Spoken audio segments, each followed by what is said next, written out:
Hello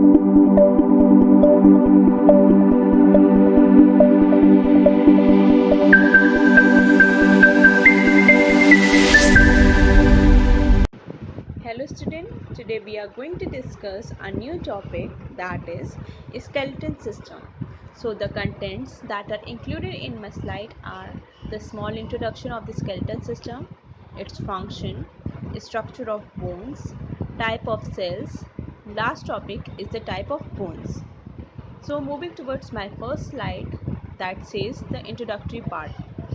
So basically अगर देखा जाए तो bones is made up of different type of tissues. It can be the connective tissue, epithelium tissue, adipose tissue, nervous tissue. Okay, तो इसीलिए इसी वजह से bones को consider किया जाता है as an organ. Bone tissues की अगर हम बात करें तो ये एक तरीके का कॉम्प्लेक्स या कह सकते हैं डायनामिक टिश्यूज़ होता है जो कि इंगेज रहता है in the process of remodelling. Remodelling का मतलब क्या होता है? इसका मतलब ये होता है कि जो ओल्ड बोन टिश्यूज़ होते हैं उनका ब्रेक डाउन होता है और उस जगह पे नए बोन्स टिश्यूज़ का कंस्ट्रक्शन होता है. मतलब पुराने टूटते हैं और नए बनते हैं. ठीक है, तो इसीलिए इस वर्ड को बोला गया है रीमॉडलिंग. सो ये पूरा जो इंटायर फ्रेमवर्क होता है बोन्स का और कार्टिलेजेस का, ये कॉन्स्टिट्यूट करता है स्केलेटल सिस्टम को. लास्ट पॉइंट जो कि दिया है दैट इज़ ऑस्टियोलॉजी. ऑस्टियोलॉजी का मतलब क्या होता है? ऑस्टियोलॉजी को अगर सफिक्स और प्रीफिक्स पार्ट में तोड़ते हैं तो ऑस्टियो का मतलब होता है बोन एंड लॉजी का मतलब होता है स्टडी. जब हम लोग बोन्स की स्टडी करते हैं उसी को ही हम लोग ऑस्टियोलॉजी बोलते हैं. Next slide says the function of bone और you can say that the skeleton system. So functions में क्या क्या इंक्लूडेड है? सपोर्ट है, प्रोटेक्शन है, assist in movement means help करता है मूवमेंट में, मिनरल होमोस्टैसिस रहता है, ब्लड का भी यहाँ पर प्रोडक्शन रहता है, साथ ही साथ यहाँ पर फैट्स का भी स्टोरेज रहता है. ठीक है, तो एक एक करके हम लोग फंक्शन समझते हैं. तो पहला function says the support. Support की जब हम लोग बात करते हैं हम ये जानते हैं जो हमारा पूरा जो फ्रेमवर्क होता है बोन का वो क्या कॉन्स्टिट्यूट करता है? स्केलेटन सिस्टम को. तो एक तरीके से हम ये कह सकते हैं ये सपोर्ट करके रखता है हमारे जितने भी सॉफ्ट टिश्यूज़ होते हैं उनको, और साथ ही साथ एक तरीके से ये अटैचमेंट का पॉइंट होता है जहाँ से कई सारे टेंडेंट्स हैं, मसल्स हैं, ये सब अटैच रहते हैं. ठीक है, next point is the protection. Protection का मतलब हम ये जानते हैं हमारे जो जितने भी वाइटल ऑर्गन्स होते हैं, ठीक है, वो जो हमारी बोन्स होती हैं वो उनको प्रोटेक्ट करके रखती हैं. ठीक है, जैसे कि फॉर एग्जांपल अगर हम स्टर्नम की बात करें जो कि हमारा ब्रेस्ट बोन होता है, ठीक है, तो इसके अंदर हमारा कौन सा ऑर्गन लाई करता है? That is the heart. तो हमारा जो स्टर्नम होता है वो हार्ट को क्या करता है? प्रोटेक्ट करके रखता है. ठीक है, किसी प्रकार की इंजरी ना अगर हो जाए तो एक तरीके से कह सकते हैं प्रोटेक्शन का इसका रोल होता है.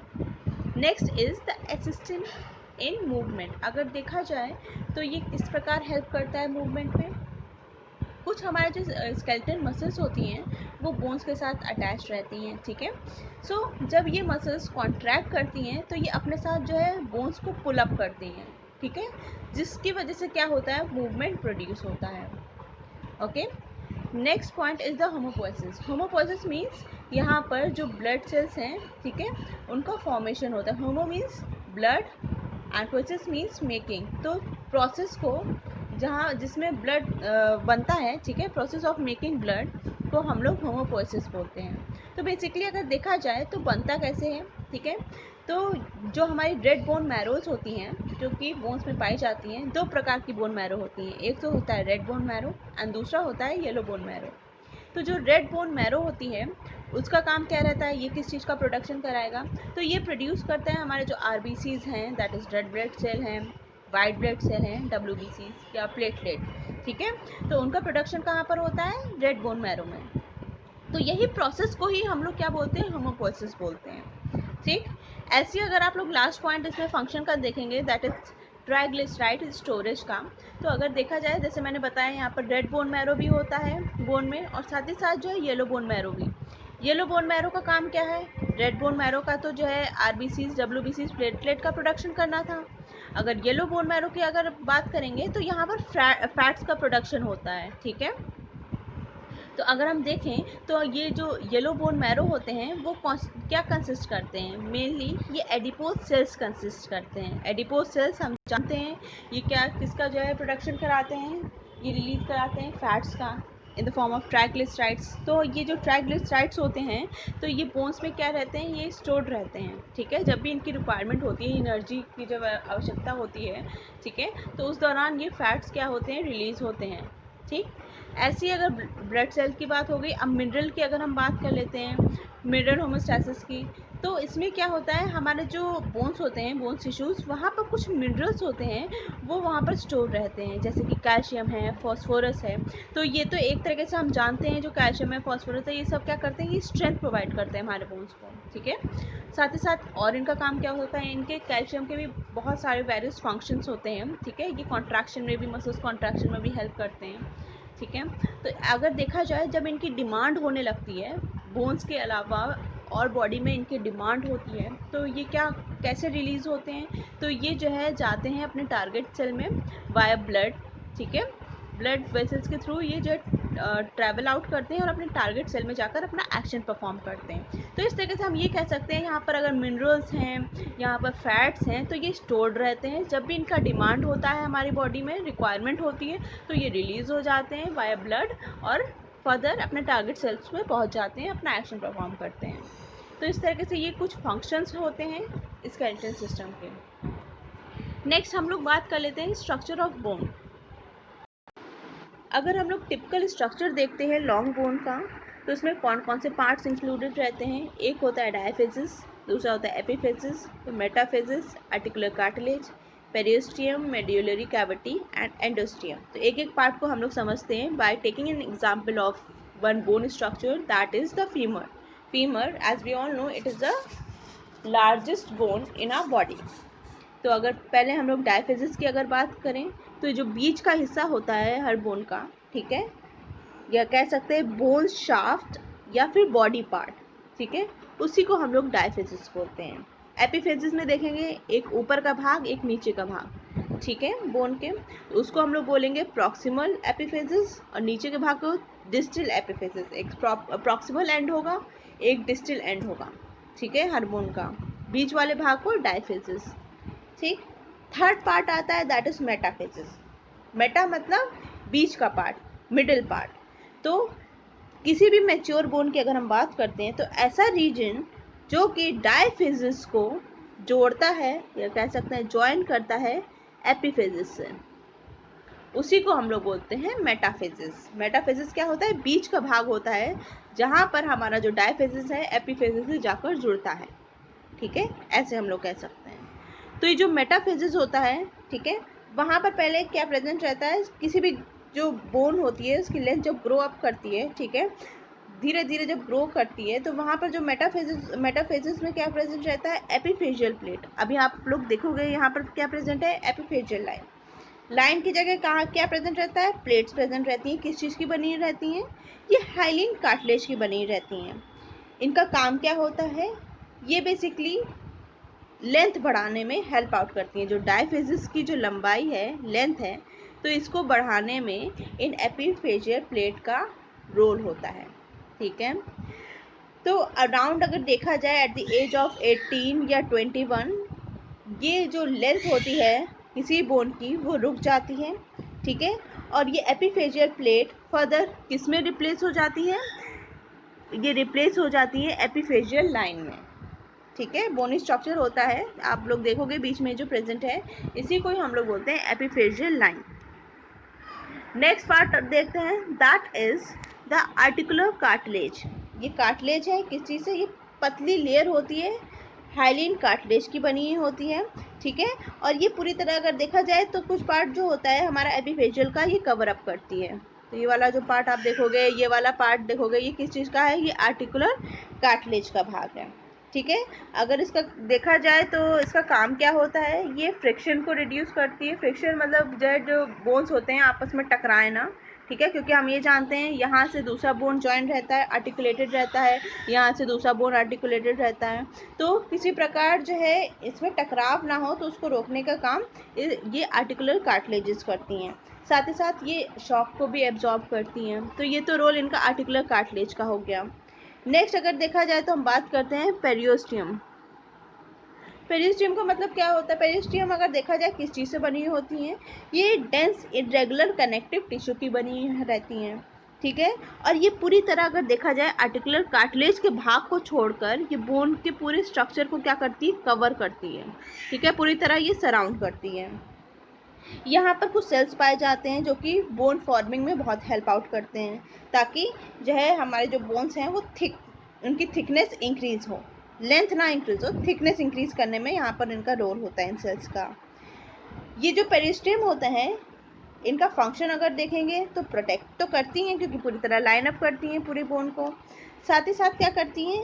ये हेल्प करती हैं जब भी किसी प्रकार का फ्रैक्चर अगर हो जाता है उसको रिपेयर करने में इनका काम होता है, ठीक है।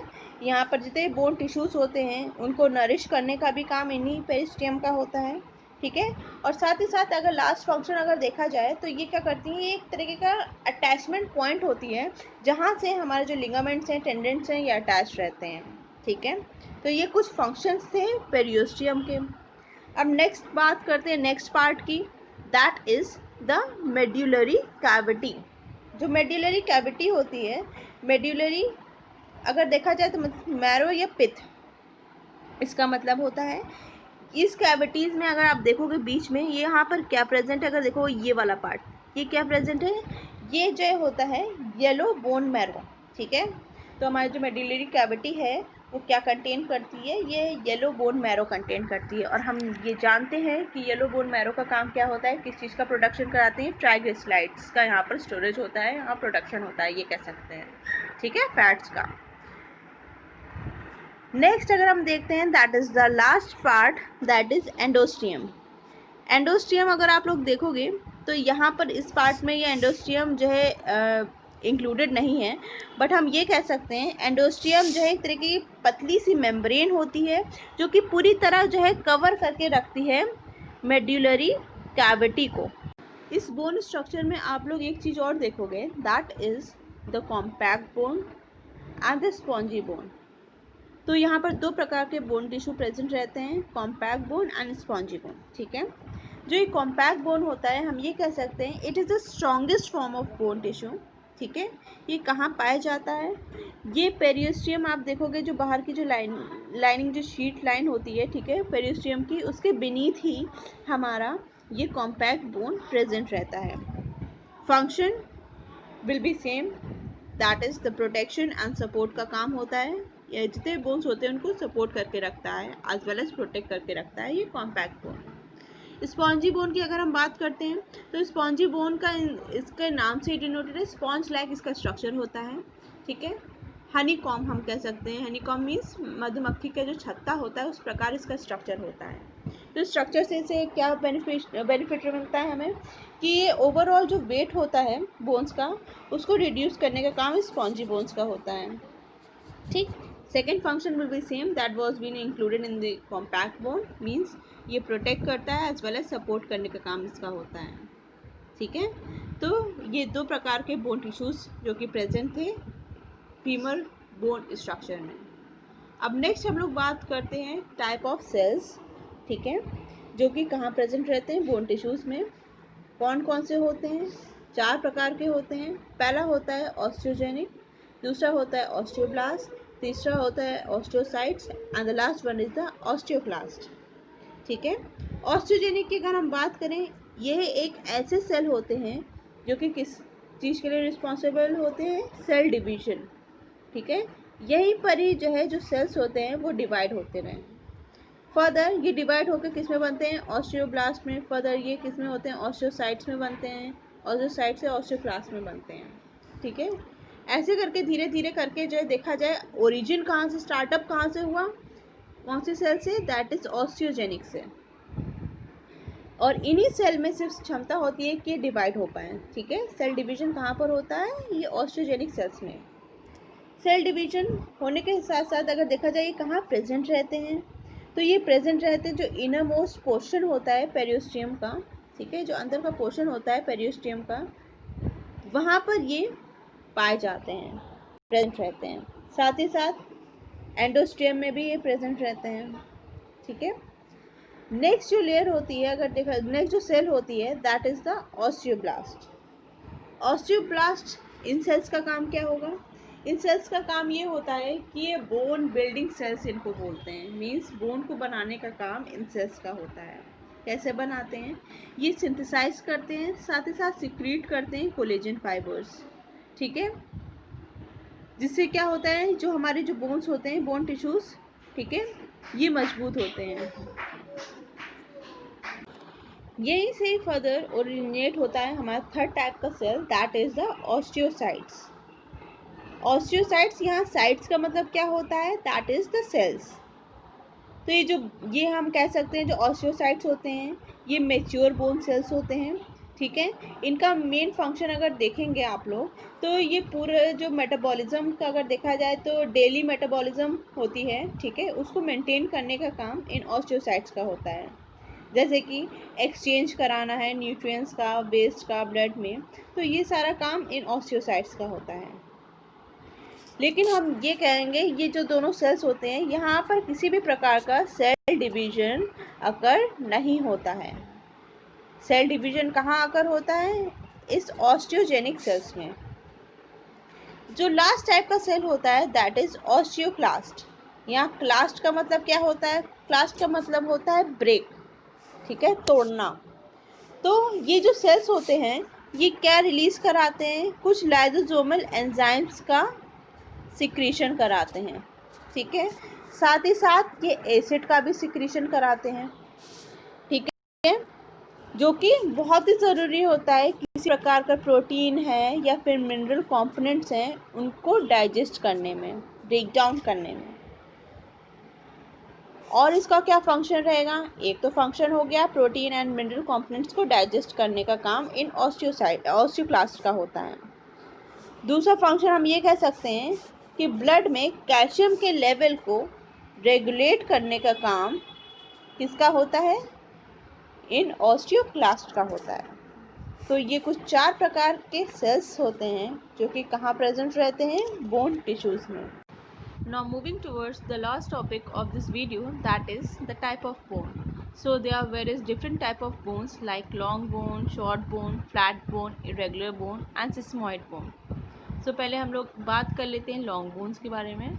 लॉन्ग बोन बेसिकली अगर देखा जाए तो इसकी लेंथ एक्सीड करती रहती है अलॉन्ग विद द विड्थ। तो अभी हम लोगों ने जब स्ट्रक्चर देखा था बोन का, तो उसमें जो एग्जाम्पल लिया था वो हम लोगों ने फीमर का लिया था। तो वहाँ पर हमने ये देखा था, अगर इसके स्ट्रक्चर की हम लोग बात करते हैं तो वहाँ पर डायफेसिस भी प्रेजेंट था, ठीक है। मीन्स अगर ये बोन का स्ट्रक्चर है तो इसके जो मिडल वाला जो पार्ट होता है, मीन्स जो body part, that is known as diaphysis. तो डायफेसिस प्रेजेंट रहता है, जिसको हम लोग शाफ्ट भी बोलते हैं, बॉडी भी बोलते हैं। साथ साथ 2 एक्सट्रीमिटीज होती है, कह सकते हैं 2 एंड्स होते हैं, प्रॉक्सिमल एंड, ठीक है, and distal end. Proximal epiphysis भी बोलते हैं इसको, एंड डिस्टल एपिफेसिस, ठीक है। तो ये पार्ट्स होते हैं। और भी चीज़ें जो है और स्ट्रक्चर हम लोगों ने जब पढ़ा था तो जाना था इसमें जो है मेडुलरी कैविटी भी होती है, ठीक है। तो ये सारे जो स्ट्रक्चर्स होते हैं वो हमारे कौन से पार्ट में आ जाएंगे, कौन से टाइप ऑफ बोन्स में आ जाएंगे? That is the long bone. तो अगर हमें और भी डिटेलिंग लिखनी है तो ये सारी टॉपिक्स हम लोग इंक्लूड कर सकते हैं इसमें। इसका एग्जाम्पल क्या क्या आ जाएगा? फीमर है, टिबिया है, हिमरेस है, तो इसके एग्जाम्पल होंगे हमारे लॉन्ग बोन के। शॉर्ट बोन की अगर हम लोग बात करते हैं तो शॉर्ट बोन में ना ही कोई शाफ्ट होता है, मीन्स डायफेसिस या फिर बॉडी पार्ट नहीं होता है, साथ ही साथ ना ही कोई एक्सट्रीमिटीज़ होती हैं, मीन्स एपिफेसिस। क्यों? क्योंकि जो इसका स्ट्रक्चर होता है समहाउ क्यूबिक शेप का होता है, क्यूब शेप का इसका स्ट्रक्चर होता है, and are almost equal in length and width. इनकी लंबाई और चौड़ाई जो है एक समान होती है, बराबर होती है, ठीक है। तो ऐसे टाइप के बोन्स कहाँ पर पाए जाते हैं? ऐसे टाइप के बोन्स जैसे कार्पल्स हैं, टार्सल हैं, ठीक है, हाथ और पैर के जो अंगुलियाँ हैं वहाँ पर ये पाए जाते हैं बोन्स। नेक्स्ट हम लोग बात करते हैं फ्लैट बोन की। उससे पहले हम लोग इसके स्ट्रक्चर देख लेते हैं। जैसे कि ये लॉन्ग बोन हमने बताया फीमर है, ठीक है, ये इसका एग्जाम्पल है। नेक्स्ट अगर आप लोग देखोगे पैर की जो हड्डी दिखाई है, ठीक है, तो वहाँ पर जो है हमारा शॉर्ट बोन प्रेजेंट है। ओके। इसका क्यूबिक शेप का स्ट्रक्चर होता है, लेंथ और विड्थ एक समान होती है। नेक्स्ट होता है फ्लैट बोन। ये पतला, ये कह सकते हैं थिन बोन होता है, और ये कहाँ पर प्रेजेंट रहता है? मोस्टली ये प्रेजेंट रहता है जहाँ पर ज़्यादा मसल्स अटैचमेंट की रिक्वायरमेंट होती है, ठीक है। मसल्स ज़्यादा जहाँ पर अटैच रहते हैं वहाँ पर ये फ्लैट बोन्स प्रेजेंट रहते हैं। ये प्रोटेक्ट करके रखते हैं हमारे जो भी डेलिकेट या वाइटल ऑर्गन्स होते हैं, उनको प्रोटेक्ट आउट करते हैं। फॉर एग्जांपल अगर स्टर्नम की बात किया जाए, ठीक है, तो वो प्रोटेक्ट करके रखता है हमारे हार्ट को। तो सिमिलर वे में अगर हम लोग देखेंगे तो यहाँ पर जो है 2 फ्लैट प्लेट्स होती हैं, ठीक है। अगर इसके स्ट्रक्चर को हम लोग आगे पढ़ेंगे तो जो है इसमें एक बॉडी पार्ट होती है, एक जो है अपर मोस्ट पार्ट होता है, ठीक है। तो ये जो body part and upper most part जो होता है, ये किस कवरिंग अगर देखा जाए पूरी तरह कैसे कवर रहता है? ये कवर रहता है कॉम्पैक्ट बोन से। अगर आप लोग देखेंगे किससे रहेगा? कॉम्पैक्ट बोन से। साथ ही साथ अंदर जो इंक्लोजिंग रहती है कौन सी लेयर से होती है? That is of spongy bone, ठीक है। कॉम्पैक्ट बोन, स्पॉन्जी बोन्स यहाँ प्रेजेंट रहते हैं। एग्जाम्पल जैसे कि स्टर्नम है, रिब है, और हाँ ये जो बोन्स होते हैं हल्के से कर्व्ड रहते हैं। इरेगुलर बोन की बात किया जाए तो इसमें जो लंबाई और चौड़ाई होती है वो निश्चित नहीं रहती है, ठीक है। तो इसमें अगर देखते हैं तो एक वेल नोन एग्जाम्पल होता है वर्टिब्रा का। इसमें जो हमारी जो बैकबोन होती है starting from the neck part, neck region, that is the cervical region, और अगर नीचे के लिए अगर देखा जाए ट्रंक के नीचे, that is the lumbar region, ठीक है। तो वहाँ से अगर देखा जाए तो पूरी जो लंबाई है वो चेंज होती रहती है, ठीक है। इंक्रीजिंग ऑर्डर इंक्रीज होती रहती है वर्टिब्रा की। तो इस तरीके से कह सकते हैं कि इसकी लंबाई एंड चौड़ाई में वेरिएशंस आते रहते हैं। तो इसलिए इसको किसकी कैटेगरी में रखा गया है? That is of irregular bone में। नेक्स्ट अगर देखा जाए example, that is the sesamoid bone. Sesamoid bone अगर आप लोग स्ट्रक्चर देखोगे तो इसका हल्का सा ऊपर से राउंडेड स्ट्रक्चर होता है, और या ये कह सकते हैं इसका समहाउ ट्रायंगुलर शेप का इसका स्ट्रक्चर होता है, ठीक है। ये किस में हेल्प करता है? ये हमारे जो फंक्शनिंग ऑफ मसल्स होती हैं उसमें ये हेल्प आउट करता है। ये कहाँ लोकेटेड रहता है? ये हमारे जो जोड़ होते हैं, जॉइंट्स होते हैं, वहाँ पर ये लोकेटेड रहता है। Example, well known example is पैटेला, ठीक है। जो नी कैप होती है, ये वाला जो स्ट्रक्चर आप लोग देखोगे, ये हमारा जो फीमर बोन है, ये फेबुलर टिबिया बोन है। तो ये वाले जो बीच का स्ट्रक्चर है, तो यहाँ पर हमारा ये पेटिला प्रेजेंट रहता था। इसका स्ट्रक्चर आप देखोगे कि इस तरीके से हल्का सा ट्रायंगुलर शेप का इसका स्ट्रक्चर है, ठीक है। तो ये तो ओवरऑल बात हो गई regarding the different type of bones. Next हम लोग बात करेंगे regarding the division of skeletal system. हमारा जो स्केलेटल सिस्टम है वो 2 भागों में बांटा गया है, that is the axial skeletal system and appendicular skeletal system. तो नेक्स्ट टर्न में हम लोग बात करेंगे एक्सियल स्केलेटल सिस्टम की। Till then, thank you.